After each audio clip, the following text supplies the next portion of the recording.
अस्सलाम वालेकुम। कैसे हैं आप सब लोग? उम्मीद करती हूँ कि आप लोग बिल्कुल ठीक होंगे। मैं भी अल्हम्दुलिल्लाह बिल्कुल ठीक हूँ। और welcome back to another vlog. तो दोस्तों आज का व्लॉग जो है वो स्टार्ट हो रहा है अर्ली मॉर्निंग से, क्योंकि आज बच्चे सो रहे थे तो मैंने सोचा कि मैं कुछ जो काम अधूरे हैं वो कर लूँ। और ये व्लॉग मैंने बहुत पहले शेयर करना था, जब मैंने शर्ट की सिलाई आपको दिखाई थी तो ये इसका ट्राउज़र था, तो ये वाला व्लॉग मैं बना नहीं सकी और मैंने सोचा कि क्यों ना आज इसे अपलोड कर दूँ। तो ये उसका ट्राउज़र जो है मैंने काफ्तान के साथ ये ट्राउज़र बनाया था, ये थोड़ा सा खुला बनाया था, इसको मैंने कैप्री नहीं बनाया था। तो मैं इसको सेट करके प्रेस करके तो अलमारी में हैंग करने वाली थी। मैंने सोचा कि इसको मैं रेडी कर देती हूँ कि अगर मुझे इसको जब भी पहनना पड़े तो मैं इसे पहन सकूँ। मैं ऐसे ही करती हूँ, जो ड्रेसेस नए बनाती हूँ मैं फ़ौरन से उनको इस्त्री करके हैंग कर देती हूँ, ताकि जब भी मुझे वो पहनने होते हैं मैं फिर उनको पहन लेती हूँ। तो ये इसको मैं क्रीज़ बना के बिठा के तो मैं इसको इस्त्री कर रही थी। तो दोस्तों आज का टॉपिक कुछ इस तरह से होने वाला है। मैं चाहती हूँ कि मैं आप लोगों के साथ वो टिप्स शेयर करूँ जो मैंने अपनी लाइफ में एक्सपीरियंस की थी।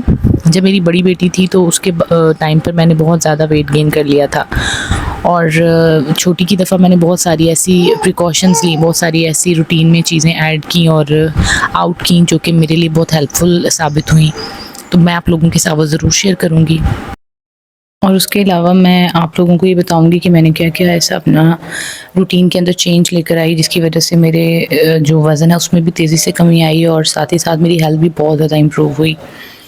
तो दोस्तों मेनली जो चीज़ मैं भी करने आई हूँ किचन में वो भी यही है कि मैं अपने लिए ना चपाती बनाने के लिए आई हूँ।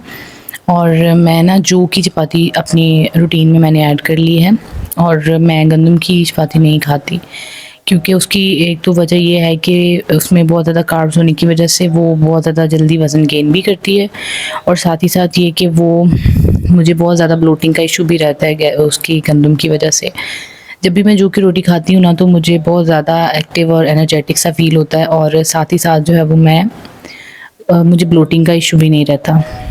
तो दोस्तों उम्र जो है वो आपका जिस्म, आपका चेहरा आपकी उम्र बताता है, और आपका किसी की के चेहरे के ऊपर ये नहीं लिखा होता कि वो 30 का है या वो 40 का है।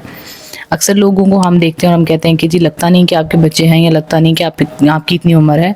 तो उसकी क्या वजह होती है? उसकी वजह यही होती है कि वो ज़्यादा उम्र के होकर भी कम नज़र आते हैं। तो वो एक आपको पता है कि जब आप मोटे हो जाते हैं, अपना आपका वेट गेन हो जाता है, तो आप अपनी उम्र से कम 10 साल बड़े लगने लग जाते हैं, और आप ओवरवेट होते हैं तो आपकी उम्र भी ओवर लगती है। और अगर आप ज़्यादा उम्र के होकर भी कम नज़र आते हैं तो ये तो बहुत अच्छी बात है, और उसकी वजह यही है ना कि आपने अपने आप को मेंटेन रखा होगा। और ख़वातीन हमारी क्या करती हैं, सारे घर का काम करती हैं और सारे घर को संभालती हैं, हर बंदे को संभालती हैं, लेकिन जब अपने पे बारी आती है तो सब कुछ छोड़ छाड़ देती हैं। दोस्तों मैं सुबह उठती हूँ, सबसे पहले मैंने रात के जो भिगोए हुए चिया सीड्स होते हैं पानी के अंदर डालकर वो एक छोटी चम्मच यानी चाय की चम्मच जो है उसको भिगो के मैं रख देती हूँ। और उसके बाद तकरीबन आधे पौने घंटे के बाद मैं फिर नाश्ता करती हूँ। तो नाश्ते के अंदर मैंने अपने ब्राउन ब्रेड के स्लाइस और साथ में फ्राई एग हो जाता है, जो कि बहुत बहुत ही कम तेल के अंदर फ्राई करती हूँ। तेल भी मैं इस्तेमाल नहीं करती, मैं देसी घी का इस्तेमाल करती हूँ, जिसकी वजह से जो है वो मुझे ये नहीं होता कि भाई मैं घी खा रही हूँ। तो वो भी क्योंकि हमारे लिए ज़रूरी है, इसलिए मैं उसको देसी घी में बनाकर 2 स्लाइस लेती हूँ। उसके बाद कुछ टाइम के बाद मैं, चूँकि थकावट या अगर ऐसा महसूस होता है काम करने की वजह से या रात को बच्चों के साथ जागने की वजह से, तो फिर मैं ये करती हूँ कि मैं चाय पी लेती हूँ। चाय के साथ अगर मेरा दिल चाहे तो कोई स्नैक है, एक बिस्किट ज़्यादा से ज़्यादा, वो भी मेरी कोशिश ये होती है कि होल ग्रेन बिस्किट्स हों। और उसके बाद फिर मैं ये करती हूँ कि मैं अगर दोपहर में कुछ खाना हो तो हल्का फुल्का सा खा लेती हूँ। और सबसे मेन चीज़ जो है ना वेट ना बढ़ने की, वो ये होती है कि आप लोग भूख रख के खाना खाएं। अगर आपको भूख रख के खाना खाने की आदत पड़ जाएगी तो फिर आप हमेशा जो है वो कम खाएंगे, और जब आप कम खाएंगे तो ऑब्वियसली जितना आप खाएंगे वो हज़म करेंगे, और आपकी फ़ैट जो है वो आप पे जो है वो जिस्म के अंदर स्टोर नहीं होगी। तो उसके बाद फिर मैं ये करती हूँ कि जैसे उबले हुए चावल हैं, या रात को अगर मैंने चावल या दाल चावल बनी है तो फिर मैं चावल बहुत कम क्वांटिटी में लेती हूँ, साथ में दाल जो है वो बोल में डाल कर खा लेती हूँ। पेट ही भरना होता है। और कभी कभी इंसान खाता है चस्के के लिए भी, जैसे आप बर्गर खा लें, पिज़्ज़ा खा लें, लेकिन हर वक्त अगर हम चस्के के चक्कर में रहेंगे ना और अपने खाने में सादगी नहीं लेकर आएंगे तो हम कभी भी स्मार्ट नहीं हो सकते, और हमारी हेल्थ कभी भी अच्छी नहीं होगी।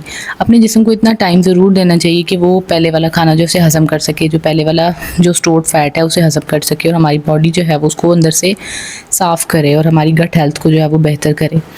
तो ये चीज़ जो है वो अपनी रूटीन में हमेशा आप रखें कि आपने भूख रखनी है, और भूख रखने के साथ साथ आपने हेल्दी खाना है और पोर्शन कंट्रोल करना है। आपको कभी भी डाइटिंग की ज़रूरत नहीं पड़ेगी, और छोटे बच्चे के बाद यानी कि डिलीवरी के बाद और इस तरह के टाइम पे आप कभी भी आपको डाइटिंग नहीं करनी चाहिए। आपके बच्चे की हेल्थ पर भी असर पड़ता है और आपकी अपनी हेल्थ पर भी बहुत असर पड़ता है।